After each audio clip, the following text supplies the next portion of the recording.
Здесь и сегодня создаются костюмы для исторических фильмов. It was a wild construction of warehouses and facilities for the merchant navy, the British merchant navay. These along here are very similar to the ones that are along here. I started it all. So I studied costume making, costume interpretation at Wimbledon College of Art. In the 70s, that science films came in and restored the building. In this building, the costumes here are made from scratch, everything start to finish. So now I will show you just a few examples of costumes that have been featured in films that we've made here. This was built in 2000, and it's actually a set, it's not a real thing. I think Meyerhold himself would have been very pleased to see that the film was finally delivered. No, this is a really lovely one in the stock, I think. This just was this magnificent film.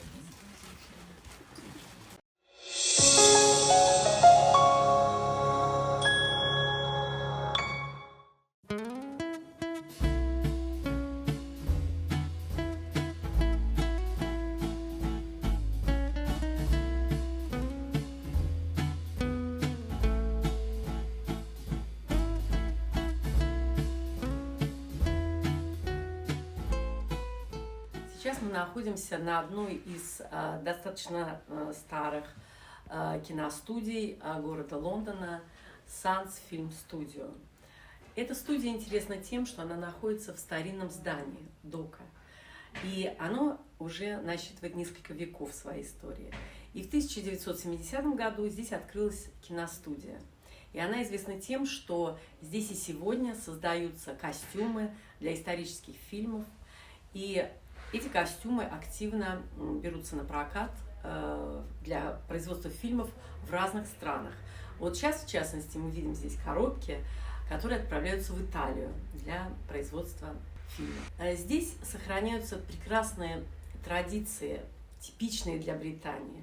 Это уважение к своей истории и своей старине.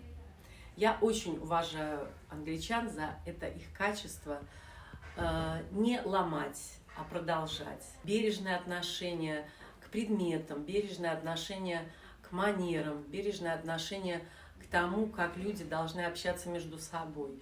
И эти традиции передаются из поколения в поколение, и благодаря этому и во всем мире есть пример и образец того, как нужно относиться к своей истории и своей старине.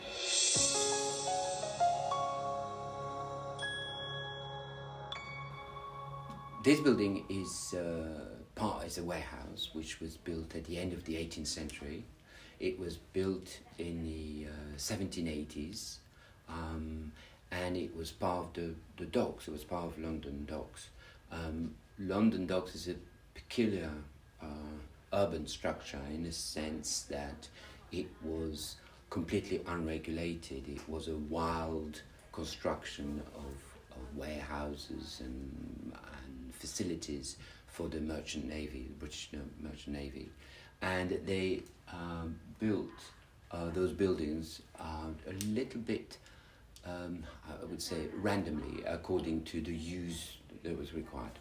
One thing which is worth mentioning about the building is that it was built out of reused timber from the ship's wreck yard. So because it was a very large harbour, a lot of ships found their end of life here in London, and the ships were being broken down. And then the timber became material for the building industry. So, and this is exactly what happened here, and the timbers were here are actually timbers from shipyards. And the other thing which is interesting to say about those buildings is that they were built with no kind of services. They were obviously not meant to be lived in. They were just for storage. So there's very little daylight reaching inside. And the other particularity is that they had no staircase. They were built like the decks of a ship, just for storing things. When in the late 50s the docks became obsolete and were no longer used, those buildings had no alternative use, and they were not easily refurbished or find an alternative use because they didn't have any facilities, they didn't have drains, they didn't have sewers, they didn't have staircase, they didn't have daylight. So basically they had no alternative use, and they were abandoned. Basically they were just abandoned. A lot of them were destroyed, a lot of them were burned to the ground, and this one was, like many others, were completely abandoned, and all the metal fittings were removed. It was a derelict state, and it's in the 70s that science films came in and restored the building, not so much in an idea of, you know, sort of recreating the way it was built in the first place, but with the specific purpose of creating science films, which is a film studio, a film production facility, with this library as part of the facility of the studio. This is the Mary Rose, for reference only. Yeah?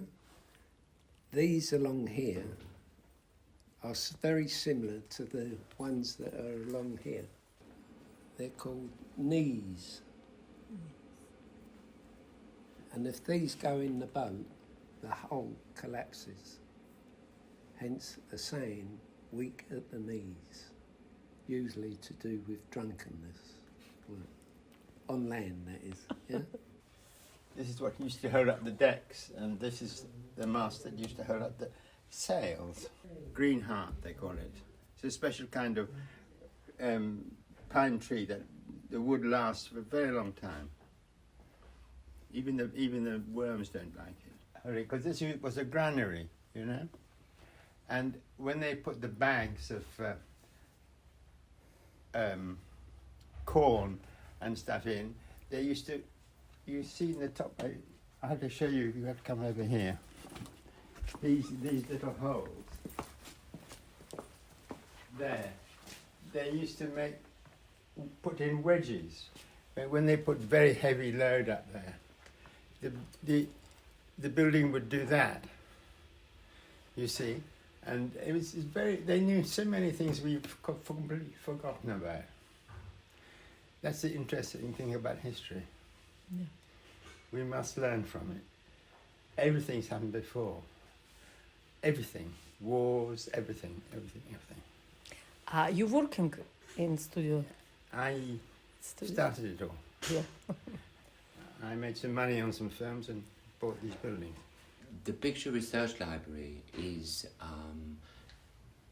working exactly the same principle as the library, the visual library at the Art Décoratif in Paris.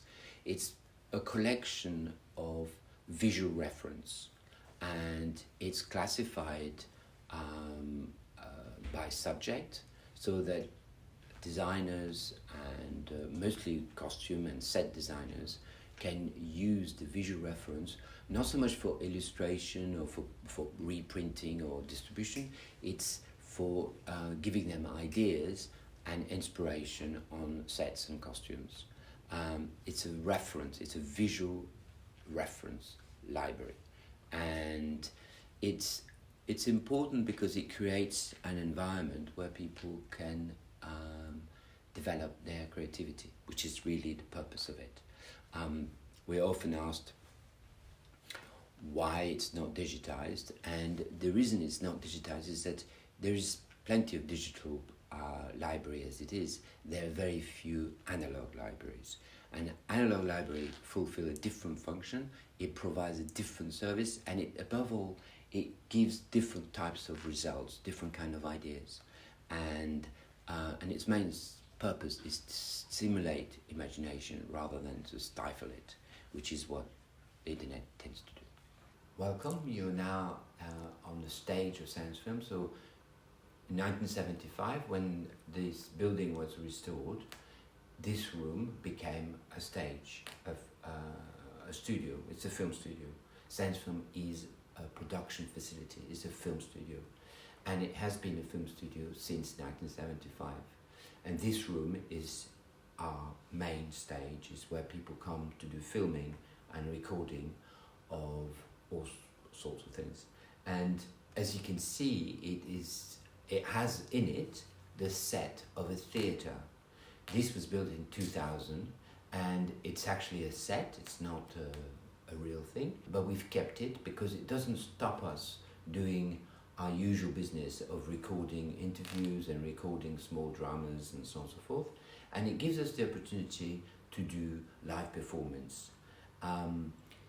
Since 2012 we do live broadcasts as well, so the studio is like in an old-fashioned TV studio, a room in which people can come and do recording, but they can also do live broadcast or record a broadcast for future distribution.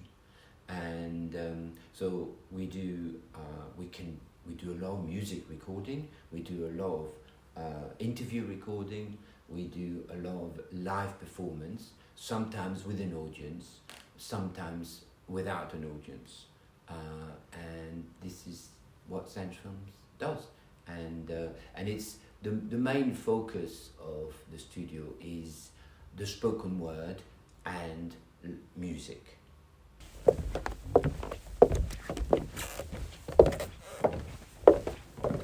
А сейчас мы находимся в одном из самых интересных мест студии. Это костюмерная. И мы встретились с костюмером-портнихой Софи Джордж, которая работает здесь около 7 лет. И она расскажет нам о костюмах. So I studied costume making, costume interpretation at Wimbledon College of Art, which is part of the University of the Arts London. But I actually came to work here for work experience before I went to university, and I used to come back in my holidays to work, and so I really learned everything I know here mostly through working here. So I'm very lucky. I love working here. I really like what I do for work. I have really keen interest in historical costume and history and paintings and people, and I love that I get to do that for a job. All the costumes you can see in here have been made here, just upstairs above us. So I work in the sewing room upstairs with the rest of my colleagues, and we make all the costumes you can see here, bar a few originals which belong to my boss Christina. We cover anything from 1900 backwards, so it's actually a huge period of time. We have done as far back as biblical before, a little bit. We have got some kind of medieval costumes, Tudor, Elizabethan, but we don't really go any further forward than 1900. Maybe a little bit at that turn of the century, but really we generally stop at around 1890s. So now I will show you just a few examples of costumes that have been featured in films that we've made here. Okay, I'm going to show you some costumes from the film Little Women. The designer was Jacqueline Duran, and we made these costumes here in Sands upstairs. Unfortunately, bits and pieces of the costumes are out on loan at the moment, so I can't show you the full looks. But I've got here the outfit that Jo, played by Saoirse Ronan, wears when she is ice skating with Laurie and when her sister falls through the ice. We loved making these here. We loved the designs. They are from the 1860s. They are nice because they're not extremely glamorous, but they're quite playful and young, and they look like they're made by or worn by real people. I think that there was also some kind of swapping of clothes and costumes between the sisters in the film, like sisters would do in real life then, which was really nice.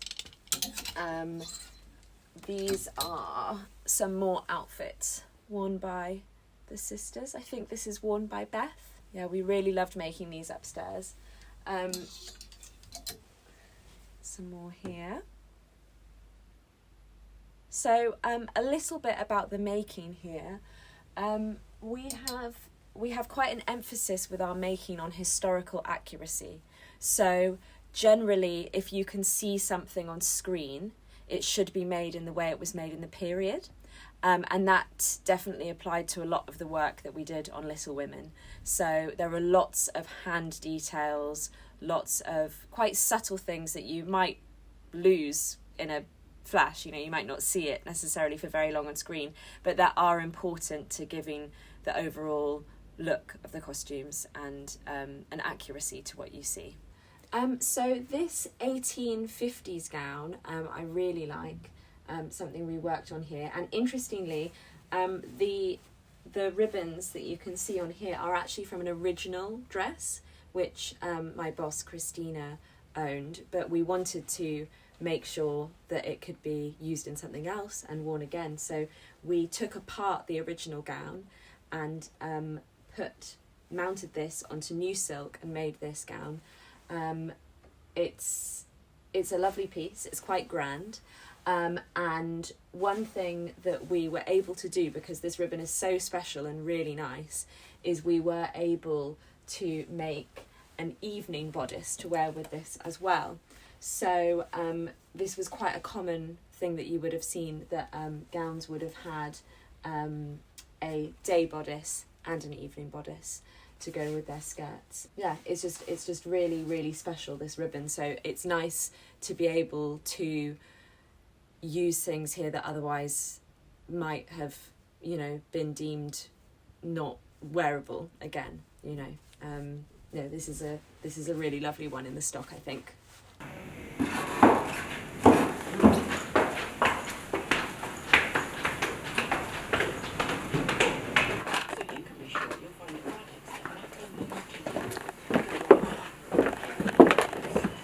So now we're in the sewing room, where the costumes are made.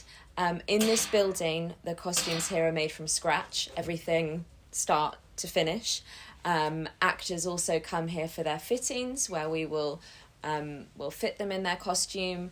They might come back for a second fitting as well. We've got everything in here that you need to make costumes. So you'll see pattern pieces lying around, you'll see the big irons on the go, rolls of fabric, sewing machines, but also, as I mentioned before, a lot of hand sewing happens in here as well. This is where they all come together.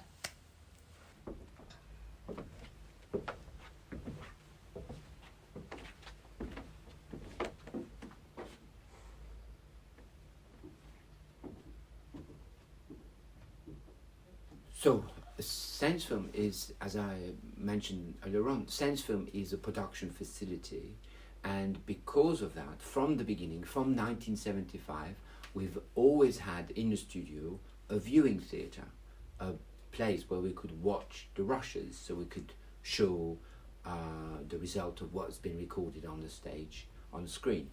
And we've always had cutting rooms and post-production facility and so on and so forth. And so this is our cinema, and we've had a cinema here, as I said, since 1975. But since 2005, we've opened our cinema to the public, and we run a film club, a film society, so that we can share our passion for films with audience. People can come and see films. So every Tuesday night at 8 o'clock, we watch film. And we watch films very much in the spirit of film society, which is that we don't show film with a commercial agenda. We show film for artistic, cultural or political reasons. And so on the whole, it tends to be films which are not usually screened in the cinema. And then since the pandemic, this facility has expanded, because we didn't stop during the pandemic. We continued to do the screenings, but obviously there was no one in the theatre.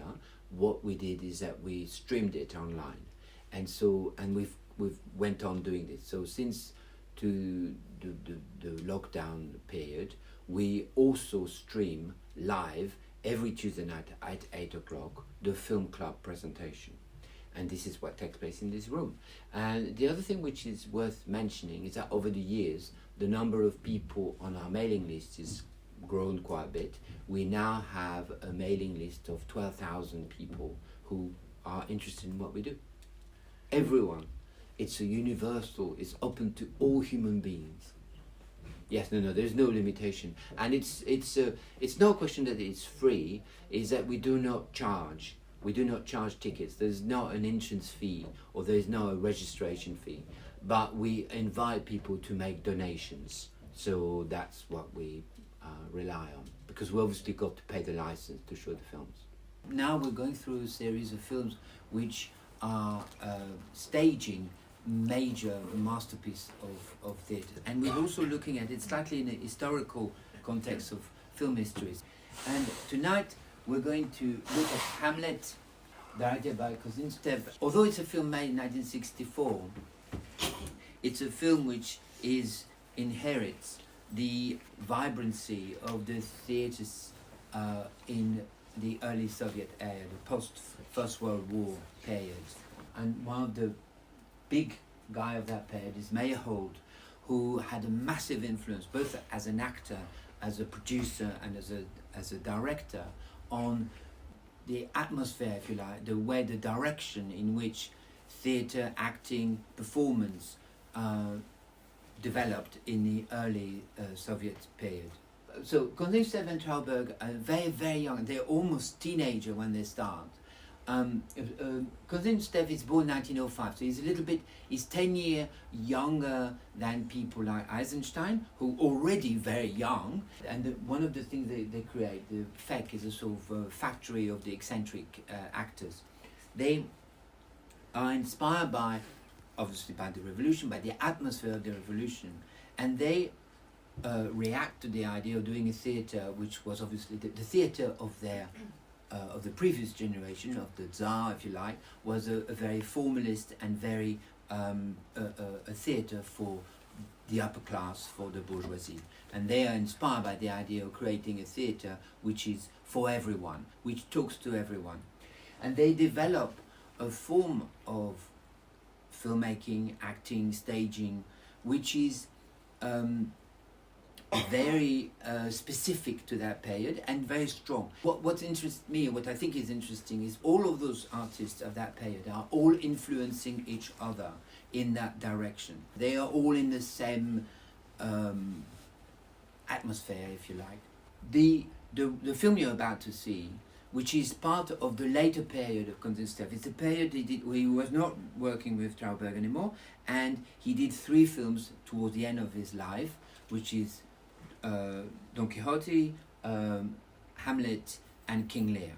Those 3 films are separated by several years, but they are like a trilogy of probably some of the greatest literary work, which are staged very carefully by someone who knows exactly what he's doing. The work of Shostakovich in this film is just as important and just as beautiful as the work of Kosinstev itself.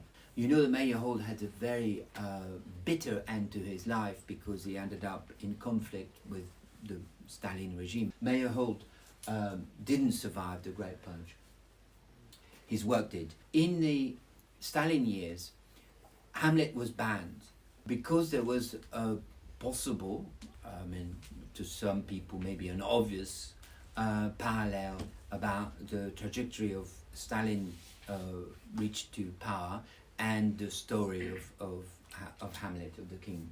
And so it's interesting, obviously very and significant, that this film was made in 1964 when it became possible to do it without it being sort of a loaded political thing. And so I think Meyerhold himself would have been very pleased to see that the film was finally delivered. The translation for the Russian speaker is by Boris Pasternak, who is also a great writer. Anyway, with all this, let's just watch this magnificent film.